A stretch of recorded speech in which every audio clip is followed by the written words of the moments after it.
The bike stopped at a friendly neighborhood. They got down and he looked around confused. Why? No one makes a coffee better than me. She shrugged and walked to her home, typing in the passcode.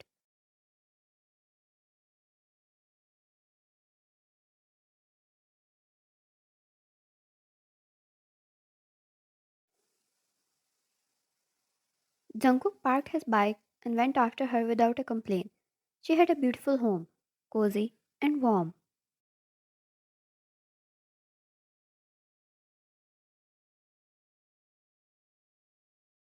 Jungkook, wait, how much you love them? He walked over to the book rack. One side of it was filled with anime posters, and other was filled with books.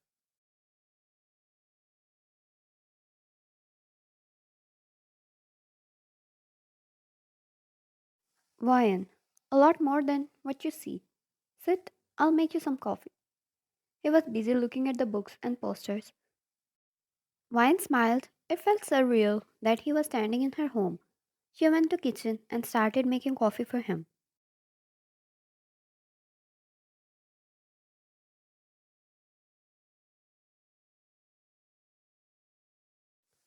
When she came back, he put the book back in the rack and took a seat on the couch. Ryan placed the things on the table away from his reach. Ryan, first, you let me treat your wound.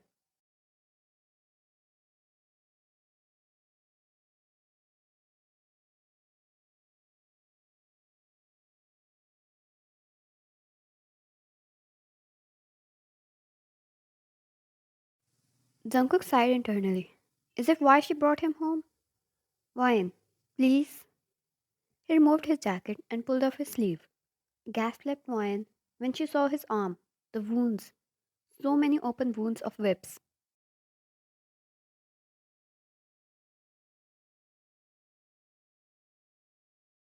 Jungkook, it's useless to treat them.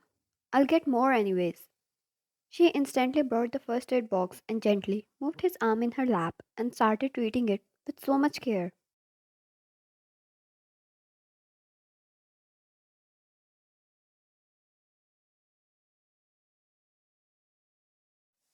She was too lost in it, she shuddered when she felt his touch on her cheek, how he swiped his thumb against the corner of her eyes to wipe the tear and looked deep in her eyes. Jungkook, you don't have to worry about it. She stayed quiet and continued her work.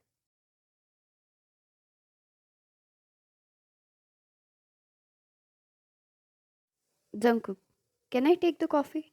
It's getting cold. Once she nodded, he took it with her other hand and made an impressed face after one sip. Jungkook, you won't mind finding me by your doorstep often just for the coffee, right?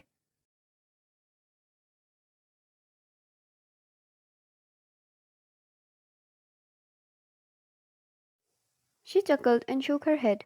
Once she was done, she held his hand and looked up at him.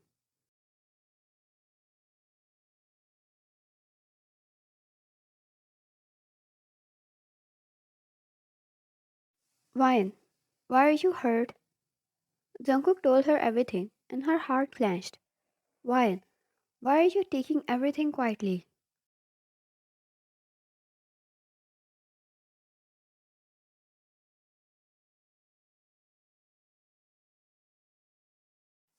Jungkook, that's the problem with people who hold a lot of money.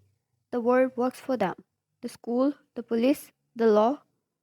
When I was young, I couldn't fight with dad knowing I can't protect her alone. But now she's grown up. We're moving out, and dad will have to give up.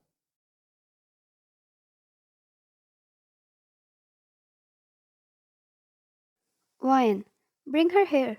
I'll help her in any way I can. Teach her new things or help her in studies. Maybe teach her how to make coffee too. Jungkook, no, not the coffee. That will strip me of the excuse to come visit you.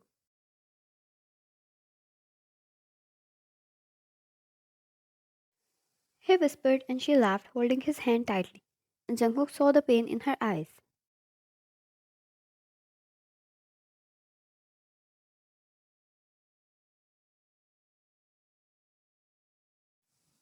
Jungkook, won't you show me around? Ryan, oh, of course. She got up and gave him a small tour.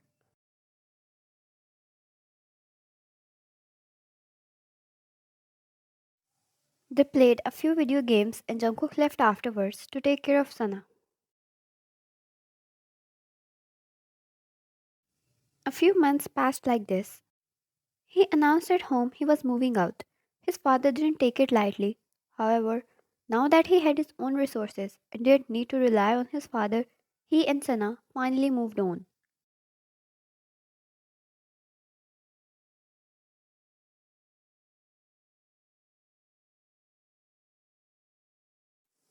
It took a few weeks facing his father and finally moving out. He went to visit Moyen every time he was worn out or done with his father's remarks. At one point, his father gave up now that he stood for himself. Nothing could hurt him anymore.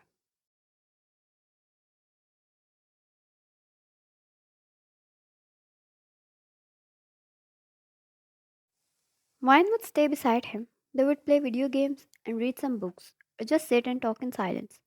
They grew closer. With every meeting, every touch, every smile, they edged closer to each other, and Vine yearned to hold him in her arms.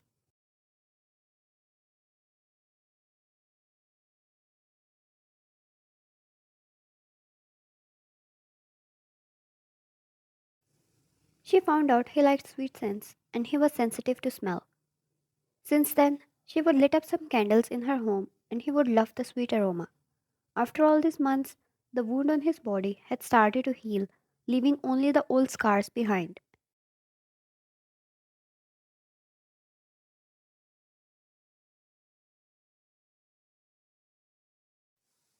She set the game consoles on the table and prepared everything just as the doorbell rang and she rushed to open the door. He came in, waved the plastic bags in his hand, and came inside.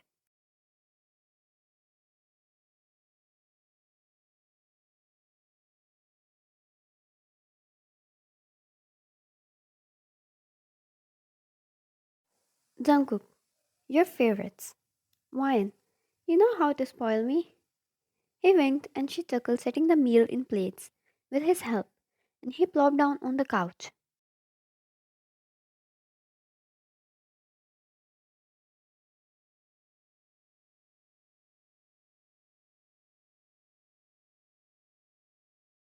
Jungkook, I'm too hungry. Wine, that's a surprise. You waited till you got to me instead of eating it all by yourself. Jungkook, I'm kind. No?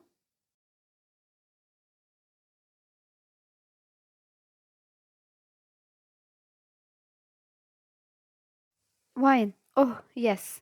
Thank you, Your Highness. Please have some. He laughed and the two ate up. Every time he came home like this, she felt such husband and wife vibes coming out of the whole thing, and it swelled her heart with warmth and happiness.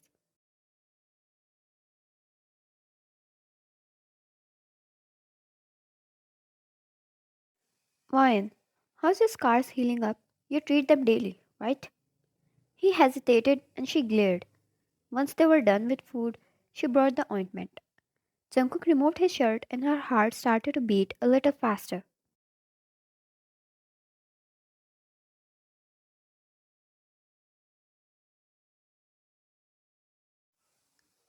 She moved closer and started to apply the medicine on his scars with her fingers, the ones over his torso and chest. They had done this so many times, and each time her heart would either clench in pain or beat rapidly because it was too intimate.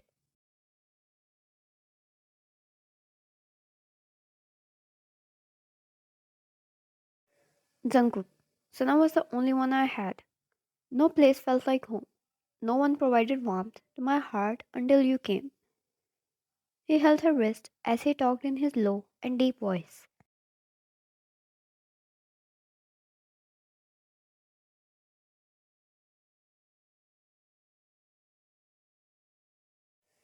He then placed her palm over his heart.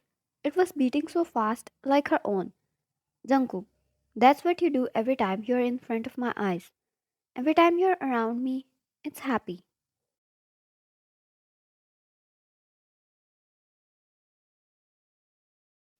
Jungkook wrapped his arm around her waist and pulled her closer.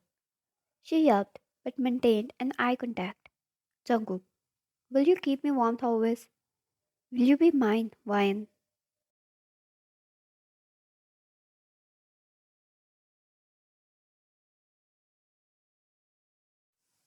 His finger traced over her cheek, and she nodded slowly, cherishing every moment.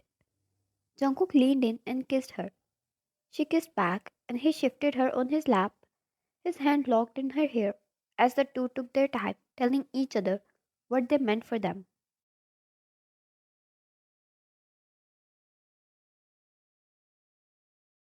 Jungkook, I love you forever.